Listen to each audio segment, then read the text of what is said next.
Good morning children. आज हम लोग स्पर्श पुस्तक के पद्य भाग से एक फूल की चाह कविता का अध्ययन करेंगे और इनके कवि हैं सियाराम शरण गुप्त जी।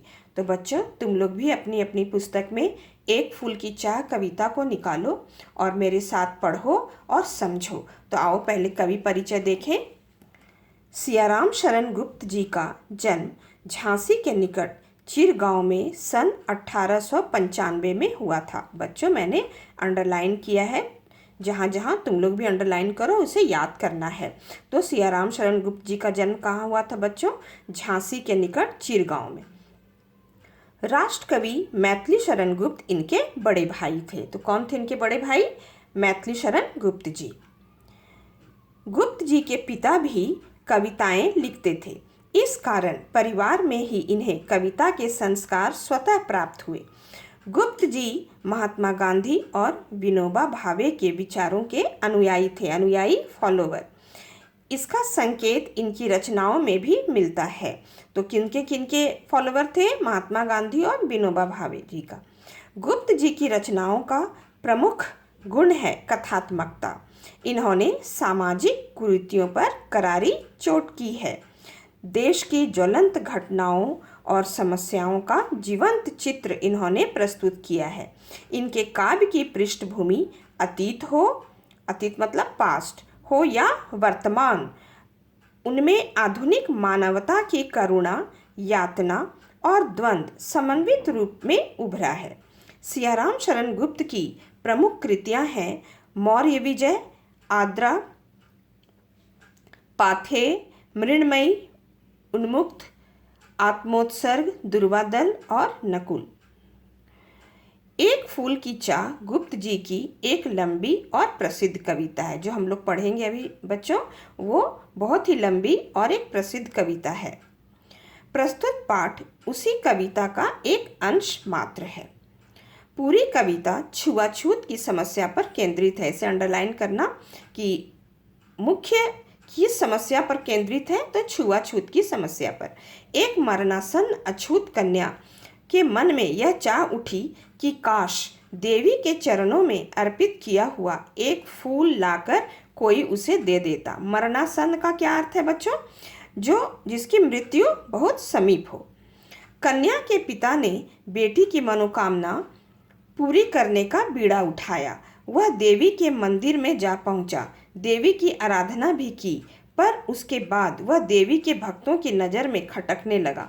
मानव मात्र को एक समान मानने की नसीहत देने वाली देवी के सवर्ण भक्तों ने उस विवश, लाचार, आकांक्षी मगर अछूत पिता के साथ कैसा सलूक किया? क्या वह अपनी बेटी को फूल लाकर दे सका? यह कविता का मार्मिक अंश ही बताएगा। बच्चों, जो पिता थे, कन्या के पिता, वो निम्न जाति के थे और उच्च जाति के भक्तों जो थे वो उन पर काफ़ी अत्याचार करते हैं। उसे आओ आगे पढ़ते हैं। चलो कविता को पढ़ते हैं। एक फूल की चाह। पहला यहाँ नंबर दे देना। पहला, उद्वेलित कर अश्रु राशियां, हृदय चिताएं धधका कर महामारी प्रचंड हो फैल रही थी इधर उधर। क्षीण कंठ मृत वत्साओं का करुण रुदन दुर्दांत नितांत, भरे हुए था निज कृश रव में हाहाकार अपार अशांत। तो बच्चों, उद्वेलित का क्या अर्थ है? भावनाओं में डूबकर। अश्रु राशियां का क्या अर्थ है? आंसुओं की धारा। हृदय चिताएं, चिता के समान प्रतीत होने वाला हृदय। धधकाकर मतलब सुलगना आग से। महामारी तो बीमारी जो प्रचंड रूप में, भयानक रूप में फैल रही थी। क्षीण कंठ का क्या अर्थ हुआ? दबी हुई आवाज। मृत वत्साओं का क्या अर्थ है बच्चों? वैसी माँ जिनके बच्चे की मृत्यु हो गई है। रुदन रोना, दुर्दांत भयानक, नितांत बिल्कुल, निज मतलब अपना, कृशरव मतलब धीमी आवाज, अशांत मतलब अशांति। और हाहाकार का क्या अर्थ है? चीख पुकार मचना, हाहाकार मच जाना, व्याकुलता मच जाना। तो आओ बच्चों इसे समझते हैं। तो इन पंक्तियों में कवि ने महामारी के प्रचंड प्रकोप का वर्णन करते हुए बताया है बच्चों कि चारों ओर महामारी फैली हुई थी, इधर उधर फैल रही थी। जो लोग इसके चपेट में आकर मृत्यु को प्राप्त हो गए थे, उनके परिजन भावनाओं में डूब गए थे तथा उनकी आंखों से लगातार आंसुओं की धारा बह रही थी। उद्वेलित कर, भावनाओं में डूबकर अश्रु राशियां, आंसू लगातार बह रहे थे। और किनके आंखों से? जिनके परिवार वाले इस महामारी के चपेट में आ गए थे बच्चे। ठीक है, आगे देखते हैं। उनके हृदय चिताओं की भांति सुलग उठे थे। उन परिवारजनों के जो हृदय थे चिता की भांति सुलग रहे थे दुख से। अपने मरते हुए बच्चों को देखकर माताओं की आवाज दुख से रोते रोते दब सी गई थी। क्षीण कंठ मृत वत्साओं का, जिनकी संतानों की मृत्यु हो गई थी, वे माताएं रोते रोते उनकी आवाज़ क्षीण कंठ क्या हो गई थी? आवाज़ बिल्कुल दब सी गई थी।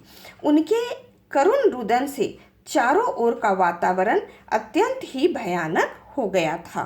करुण रुदन, उनके दुख भरी दया भरे रोने की आवाज़ से चारों ओर का वातावरण बहुत ही भयानक, दुर्दांत भयानक हो गया था। भरे हुए था निज कृश रव में हाहाकार अपार अशांत। इसका अर्थ समझते हैं। और माताएं धीमी आवाज में लगातार रोए जा रही थी। कृश रव, धीमी आवाज में, अपनी मतलब अपनी धीमी आवाज में लगातार रोए जा रही थी। एवं चारों ओर व्याकुलता एवं हाहाकार व्याप्त था।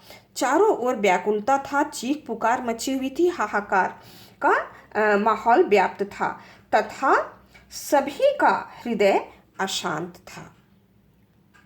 समझ में आ गया बच्चों? आगे पढ़ते हैं और हम लोग कंटिन्यू रखेंगे अभी ही नेक्स्ट वीडियो में। Thank you.